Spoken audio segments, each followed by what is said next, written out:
하나님의 사람들이여, 주께서 당신의 영과 함께 하시길. 성경에서는 하늘에 속한 어떤 새로운 것이라도 사람의 논리를 거스르고 상식을 거스르면 강하게 저항받고 나아가지 못한다고 말씀하십니다. 예수 그리스도께서는 이 땅에 육신으로 오셔서 감각적 지식을 초월하여 말씀하시고 거니셨습니다. 그분 주위에 있던 사람들은 그분의 길을 이해할 수 없었습니다. 그들은 그분에 맞서기 시작했고 결국 그를 거부했습니다. 그의 백성들은 결코 그를 믿지 않았습니다. 그분은 그들을 떠나 하나님의 부르심 쪽으로 걸으셨습니다. 하나님의 부르심을 받은 다윗은 반대와 거부에 마주쳤고 하나님의 손길 쪽으로 피신했습니다. 오늘 당신은 거부당했다고 느끼십니까? 당신은 혼자이신가요? 사람의 거부는 하나님의 지휘하심을 일으킵니다. 그것이 하나님의 길입니다.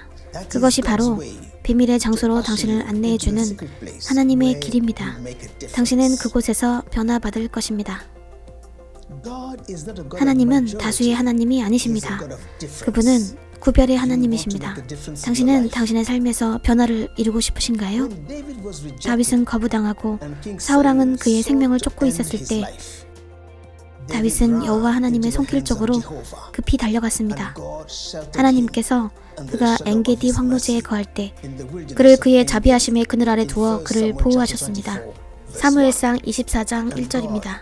하나님께서는 그의 영을 소생시키셨습니다. 당신이 하나님의 임재 가운데 있을 때 하나님께서는 당신을 대적하는 사탄의 모든 도전들을 떠맡아 주실 것입니다. 그는 그의 보호하심과 자비하심의 그늘 아래에 당신을 두어 보호할 것이며 하나님의 통제를 벗어나는 그 어떤 일도 당신에게 일어날 수 없습니다. 그러므로 당신이 사람들에게 거부당한다고 느낀다면 예수님께로 달려가십시오. 예수님께서는 결코 그분께로 오는 사람들을 거부하시지 않습니다. 그분의 자비를 베푸십니다. 그분의 사랑은 지금입니다. 그분의 안식처는 지금입니다. 그분의 자비하심은 지금입니다. 그분의 피난처는 지금입니다. 예수님께로 달려가십시오. 사람들이 말하기를 당신은 쓸모없는 사람이고 어느 것 하나 잘하는 것이 없다고 하던가요?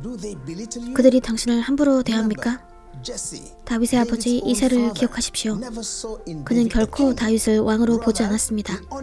그는 그를 오로지 목동으로만 보았습니다.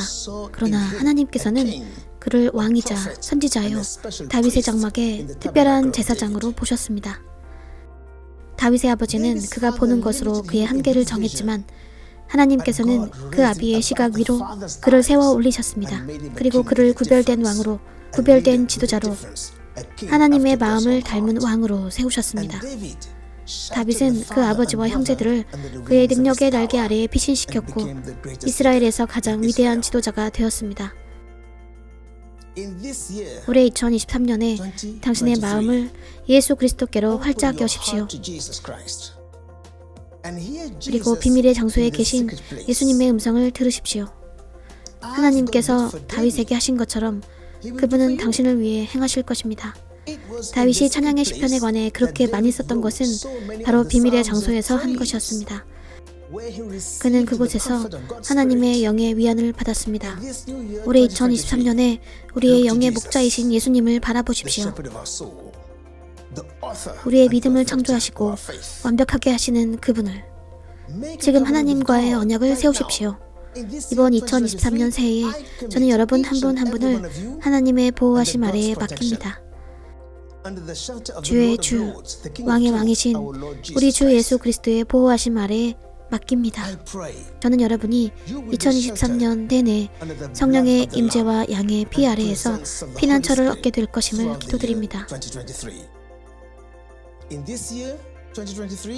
올해 2023년에 하나님의 선하심과 자비하심이 2023년의 모든 날 동안 당신을 정령 따르리라. 그리고 당신은 성령 구름의 그늘 아래에서 거하게 되리라. 지금 이 다윗의 믿음의 시편이 당신의 영에 위안을 주고 당신의 영을 소생시키게 하십시오. 당신이 하나님의 인도하심 아래에서 2023년의 여정을 막 시작할 때 말입니다. 새로운 시작을 기쁘게 맞이하십시오. 예수님의 이름으로 하나님의 대학 가족 드림.